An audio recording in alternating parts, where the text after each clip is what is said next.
তারেক রহমানের চীন সফর ভারতের জন্য কৌশলগত সতর্কবার্তা। এই ছিল আজকের ট্রেন্ডিং শিরোনাম। বিস্তারিত নিয়ে আপনাদের সঙ্গে আছি আমি সারা মাহজাবিন।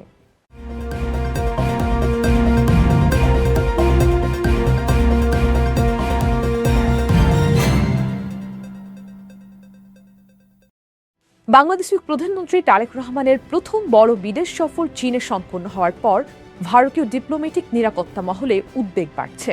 মালয়েশিয়ার পর সরাসরি বেইজিংয়ে গিয়ে তিনি চীনের সঙ্গে ১৩টির বেশি চুক্তি ও সমঝোতা স্মারক স্বাক্ষর করেছেন, যার মধ্যে তিস্তা নদী ব্যবস্থাপনা প্রকল্প, বন্দর উন্নয়ন, মোংলা ও চট্টগ্রাম, অর্থনৈতিক করিডর এবং সম্ভাব্য জঙ্গি জেট ক্রয় অন্যতম।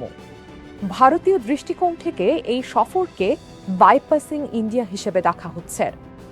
ঐতিহ্য অনুসারে নতুন বাংলাদেশের প্রধানমন্ত্রীর প্রথম সফর সাধারণত নয়াদিল্লিতে হয়ে থাকে, কিন্তু তারেক রহমান মালয়েশিয়া ও চীনকে প্রাধান্য দিয়ে সেই প্রথা ভঙ্গ করেছেন। এটিকে ঢাকার বাংলাদেশ ফার্স্ট নীতি প্রকাশ বলে ব্যাখ্যা করা হলেও নয়াদিল্লিতে এটাকে চীনের প্রভাব বৃদ্ধি ও ভারতের আঞ্চলিক অবস্থান দুর্বল হওয়ার ইঙ্গিত হিসেবে বিবেচনা করা হচ্ছে। সবচেয়ে স্পর্শকাতর বিষয় তিস্তা নদী প্রকল্প। চীন এতে প্রযুক্তিগত ও আর্থিক সহায়তার প্রস্তাব দিয়েছে। তিস্তা ভারত বাংলাদেশের মধ্যে দীর্ঘদিনের জলবন্টন বিরোধের কেন্দ্রবিন্দু।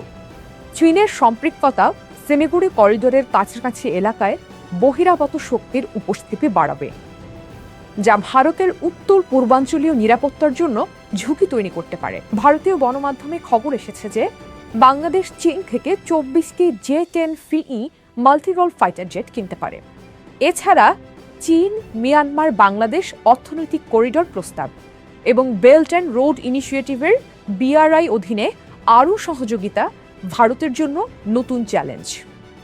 First post, Times of India, Hindustan Times এবং NDTVর মতো মাধ্যমে এই সফরকে ভারতের উদ্বেগের বিষয় হিসেবে তুলে ধরা হয়েছে। অনেক বিশ্লেষক মনে করছেন এটি দক্ষিণ এশিয়ায় চীনের ক্রমবর্ধমান ফুটপ্রিন্টের অংশ এবং বাংলাদেশকে ভারতের প্রভাব বলয় থেকে সরিয়ে নেওয়ার প্রয়াস। তবে কূটনৈতিক সূত্রগুলো বলছে সম্পর্ক শূন্য সমষ্টির খেলা নয়। ভারত বাংলাদেশ সম্পর্ক এখনও উন্নতির পথে রয়েছে, কিন্তু তিস্তা, সীমান্ত ব্যবস্থাপনা এবং অভিবাসন ইস্যুতে সমাধান না হলে চীনের মতো তৃতীয় শক্তির সুযোগ বাড়বে।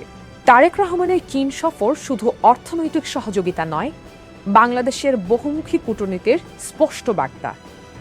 ভারতের জন্য এটি সময় মতো সতর্কতা, প্রতিবেশীদের সঙ্গে আস্থা ও স্বার্থে ভারসাম্য রক্ষা করে কৌশলগত প্রতিক্রিয়া জানানোর প্রয়োজনীয়তা।